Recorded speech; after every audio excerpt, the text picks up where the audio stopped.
And breaking news overnight, Iranian missile strikes killing at least 8 people in Israel and injuring dozens more in central Israel overnight. Also destroying several buildings. Those numbers could fluctuate as search and rescue teams are looking for more victims this morning. But the fighting, no signs of slowing down. Sirens rung out in Israel overnight as the military said that a missile was launched now from Yemen. The Israeli Air Force says it hit command centers belonging to the Iranian Revolutionary Guard's Corps Quds Force. U.S. Ambassador to Israel Mike Huckabee says the U.S. Embassy in Israel and consulate will remain closed today. A shelter-in-place order is still in effect. Huckabee says there was some minor damage to the property, but no staffers were hurt there. Fox News' Brett Baer asking Israeli Prime Minister Benjamin Netanyahu if a regime change is part of Israel's strategy in attacking Iran. Watch. Could certainly be the result because the Iran regime is very weak. I think it's basically left with two things. It's plans to have atomic bombs and ballistic missiles. That's basically what Iran has. We decided to act because we saw enough uranium, enriched uranium, for 9 bombs. And all they had to do was weaponize them. I spoke with the exiled Crown Prince of Iran, Reza Pahlavi, yesterday, who said a similar narrative about the status of the Iranian regime. Watch. Do you believe that this Iranian regime can be toppled? Last time we spoke, I mentioned that the regime is at its weakest. As of last 3 days, the regime is 10 times weaker than it was 2 weeks ago.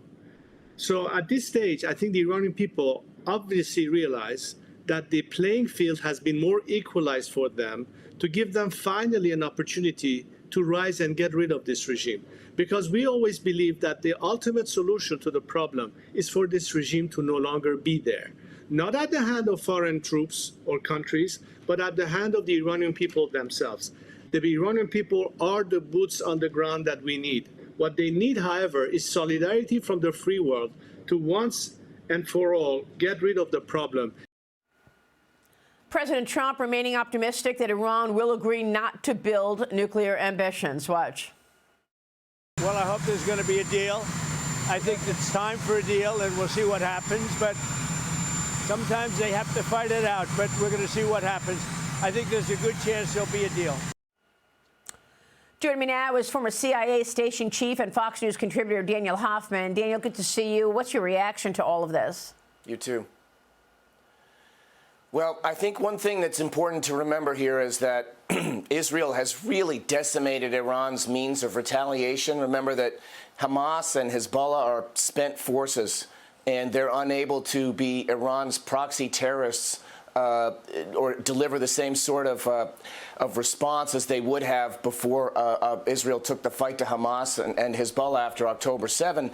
Israel also destroyed Iran's air defenses a year ago, April, and they own the skies, and they've been destroying Iran's ballistic missile capability. I'm not going to minimize the damage that Iran has caused in Israel or the civilian deaths, but it could be a lot worse if Israel hadn't so effectively taken the fight to Iran with an extraordinary level of coordination between their intelligence services and kinetic military operations. Yeah, I mean, Daniel, I know that Israel is saying that it has really diminished or set Iran back in terms of its nuclear ambitions. But what about this very important Fordow nuclear site underneath the ground, built in the mountainside? Right. There's 3 ways to get at Iran's nuclear program. Certainly one is to destroy it, and Fordow is built deep underground. Israel doesn't have the capability from the air to do that. It's certainly not impossible for us to imagine that they could use covert operatives on the ground to do it, but so far we haven't heard any details about any sort of an operation like that. The second way to deal with the nuclear program is to negotiate a way out. That's what President Trump has offered. And the third is some sort of regime change where Israel has specifically targeted Iran's military leadership and their nuclear scientists and spared Iran's civilian leadership with an eye towards possibly encouraging Iran's civilian leaders to usurp power from the military. But we're not going to get to Fordow with Israel acting alone in all likelihood, and that's going to be the concern going forward.